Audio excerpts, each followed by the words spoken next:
વિદ્યાર્થી મિત્રો, વિવેકાનંદ ક્લાસીસની YouTube ચેનલમાં આપનું હાર્દિક સ્વાગત છે. આપણે ફર્સ્ટ લેક્ચરની અંદર આંકડાશાસ્ત્ર વિશે આપણે સમજ્યા હતા.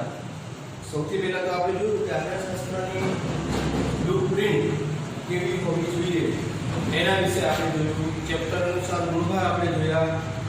તો હવે આજે આપણે થોડા આગળ જઈએ, પણ એ પહેલા આપણે કાલે ચેપ્ટર આપણે શરૂ કરેલું કે સૂચકાંક એટલે શું કહેવાય.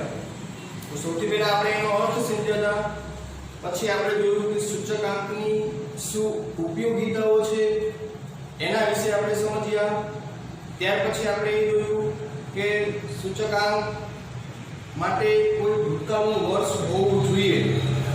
બરાબર. આપણે સૂચકાંકનો અર્થ કેવો આપણે કરેલો કે ભૂતકાળની ચલ કિંમતને ચાલુ વર્ષ સાથે સરખાવવાથી જે ટકાવારી ફેરફાર થાય તે દર્શાવતું માપ એટલે સૂચકાંક. એટલે સૂચકાંકના અર્થ ઉપરથી આપણે સમજી શકીએ કે સૂચકાંક માટે ભૂતકાળની કોઈ પણ કિંમત હોવી જરૂરી છે. પછી આપણે એ પણ સમજ્યા હતા કે ભૂતકાળનો વર્ષ પસંદ કરવા માટે બે રીતો આપણને મળે છે. પહેલી રીત કે અચલ આધારની રીત, બીજી રીત પારંપરિક આધારની રીત. આપણે એના વિશે પણ સમજ્યા હતા. તો અચલ આધારની રીત એટલે શું? તો અચલ આધારની રીતની અંદર જે વર્ષની સરખામણી આપણે કરવાની હોય એમાં ભૂતકાળનું વર્ષ સ્થિર રહેતું હોય છે, બદલાતું નથી. એટલે જ આપણે એને અચલ આધારની રીત કહીએ છીએ. તો પારંપરિક આધારની રીતમાં શું હોય? તો કે એમાં ભૂતકાળનું વર્ષ બદલાતું હોય છે. સમજી લો કે 2018 નો સૂચકાંક મેળવવાનો હોય તો ભૂતકાળનો વર્ષ 17 લેવાનો. 2020 નો સૂચકાંક મેળવવાનો હોય તો ભૂતકાળનો વર્ષ 2019 લેવાનો. પારંપરિકમાં વર્ષ બદલાતું રહેશે, જેના વિશે આપણે કાલે સમજેલા. પછી આપણે જોયું સૂચકાંકની ઘણી બધી ઉપયોગિતા છે. કોઈ એક ફિલ્ડની અંદર સૂચકાંક નથી જોતું. બરાબર. સૂચકાંક દેશની અર્થતંત્રને સમજવા માટે દરેક ફિલ્ડમાં ઉપયોગી માપ છે. સરકારને, ઉદ્યોગપતિને, અર્થશાસ્ત્રીઓને જેઓ દરેકને સૂચકાંક ઉપયોગી બની શકે છે. તો આજે હવે આપણે સૂચકાંકના સૂત્રો વિશે સમજીએ. કેટલા સૂત્રો છે, કયા સૂત્રથી કઈ રીતે આપણે દાખલો કરી શકીએ એના વિશે આપણે સમજીએ. તો સૌથી પહેલા પ્રથમ સૂત્ર અચલ આધારની રીતે સૂચકાંક. તો સૌથી પહેલા સૂચકાંક એટલે I મતલબ ઇન્ડેક્સ નંબર, જેનું સૂત્ર છે ચાલુ વર્ષની ચલ કિંમત છેદમાં આધાર વર્ષની ચલ કિંમત ઇન્ટુ 100. હવે આપણે સમજીએ કે આધાર વર્ષ આપેલું હોય એ આપણે લઈ શકીએ. અમુક દાખલાની અંદર આધાર વર્ષ આપેલું હોતું નથી. તો આપણે શું કરવાનું? તો પ્રથમ જે વર્ષ આપેલું હોય એને જ આપણે આધાર વર્ષ કરવાનું. સમજી લો. ઉદાહરણ દ્વારા આપણે સમજીએ. દરેક સૂત્રને આપણે ઉદાહરણથી સમજતા જઈશું. અહીંયા આપણે જોઈ શકીએ છીએ કે વર્ષ તો કોઈ પણ કાલ્પનિક મૂકું છું. 2016, 2017, 18, 19, 20. કોઈ પણ વસ્તુના ભાવ મૂકીશ જે પણ કાલ્પનિક હશે. 50, 54, 60, 70, 90. હવે સમજી લો, આપણે અચલ આધારની રીતે આપણે સૂચકાંક મેળવવો હોય તો આપણી પાસે કોઈ પણ આધાર વર્ષ આપેલું હોવું જોઈએ. સમજી લો કે 2011 આપેલું છે, ત્યારે ભાવ 20 રૂપિયા હતા. હવે આપણે અચલ આધારની રીતે આપણે સૂચકાંક મેળવવો હોય તો 2011 આધાર વર્ષ ફિક્સ છે, જેની સરખામણી આપણે 16, 17, 18, 19 સાથે કરી શકીએ. એટલે 50/20 ગુણ્યા 100 આન્સર જે બી મળે 54/20 ગુણ્યા 100 60/20 ગુણ્યા 100. હવે તમે જોઈ શકો છો કે આધાર વર્ષ બદલાતું નથી, એટલા માટે એને અચલ આધારની રીત કહેવામાં આવે છે. ઇન કેસ આધાર વર્ષ આપણને ફિક્સ ન કરેલું હોય, સમજી લો અહીંયા આપણને આધાર વર્ષ આપેલું નથી, તો શું કરવું? તો જે પ્રથમ વર્ષ આપણને આપેલું છે તેને આપણે આધાર વર્ષ તરીકે ગણીને ચાલવાનું. મતલબ તો 50/50 ગુણ્યા 100. હવે આપણે દરેકના છેદમાં 50 મૂકી ચાલવાનો રહેશે. 54/50 ગુણ્યા 100 60/50 ગુણ્યા 100. સમજી લો અહીંયા આપણને આન્સર 120 મળે છે. તો હવે આપણે આનું અર્થઘટન કરવું હોય, 2018 નું અર્થઘટન કરવું હોય તો આપણે કેવું કરી શકીએ?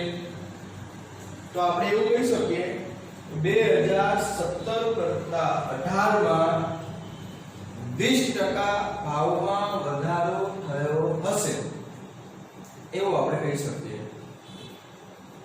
સૂચકાંક જે બી 100 ઉપર જશે એમાં વધારો થયો હશે, 100 થી ડાઉન થશે તો એમાં ઘટાડો થયો હશે.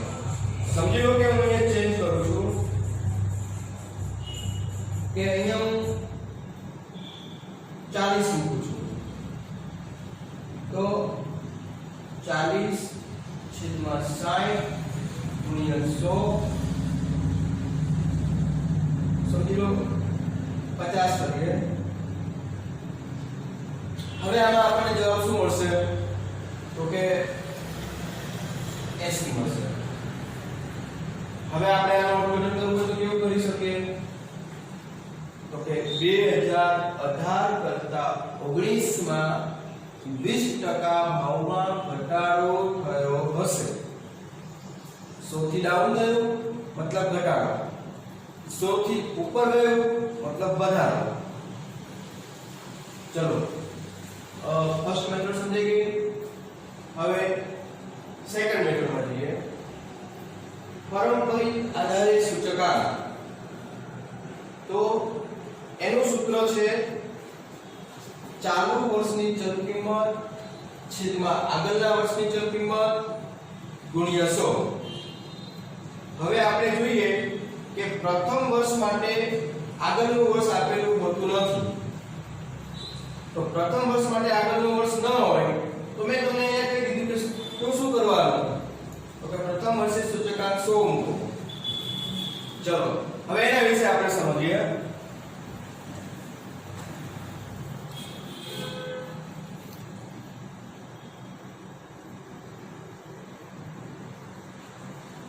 ચલો આપણા કાલ્પનિક છે. હવે તમે જોઈ શકો છો કે આપણું સૂત્ર કયું? ચાલુ વર્ષની ચલ કિંમત છેદમાં આગળના વર્ષની ચલ કિંમત ગુણ્યા 100.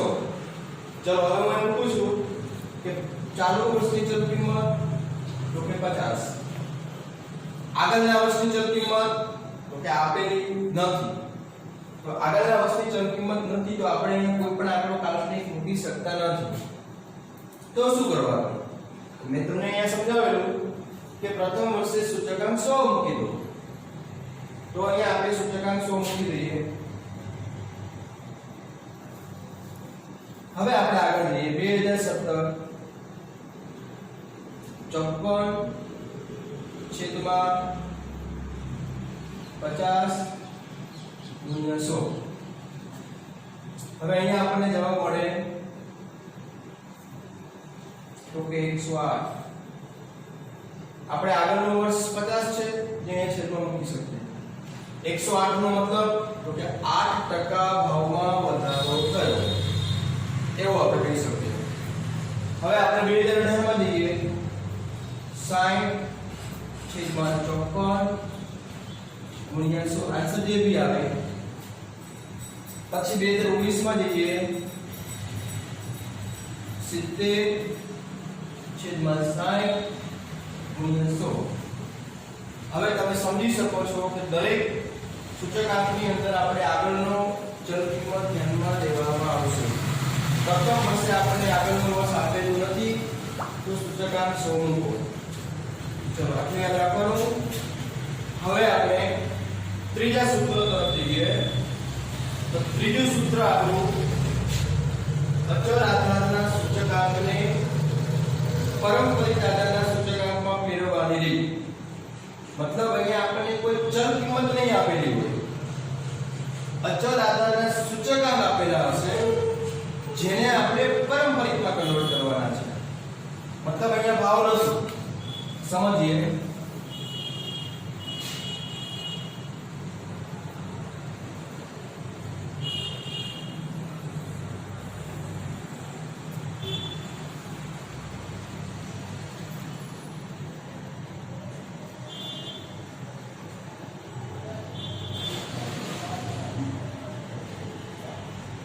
ચલો આગળ કાલ્પનિક છે.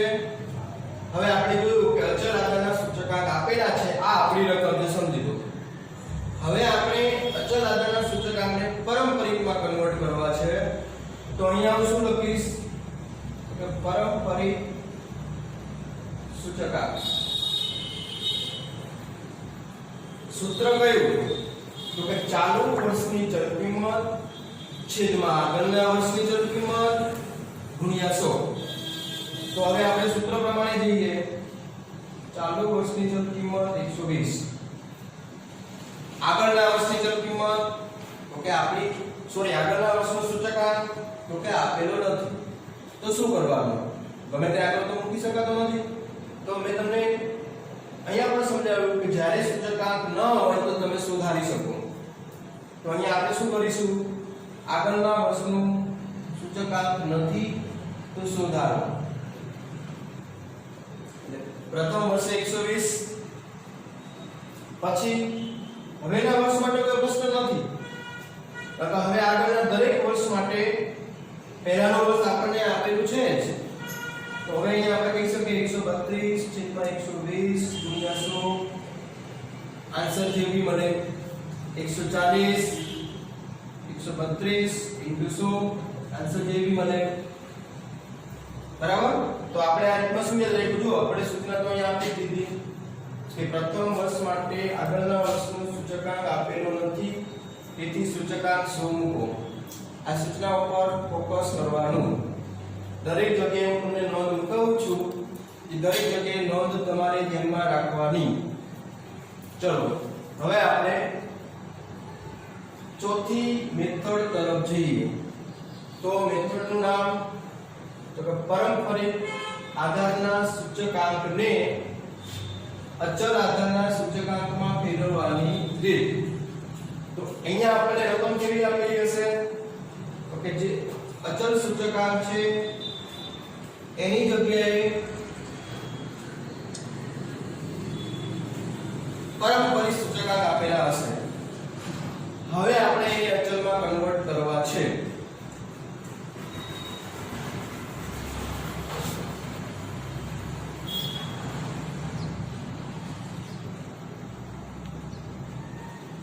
चलो હવે તમે જોઈ શકો છો વર્ષ પારંપરિક સૂચકાંક આ તમારી રકમ છે, આંકડા કાલ્પનિક છે.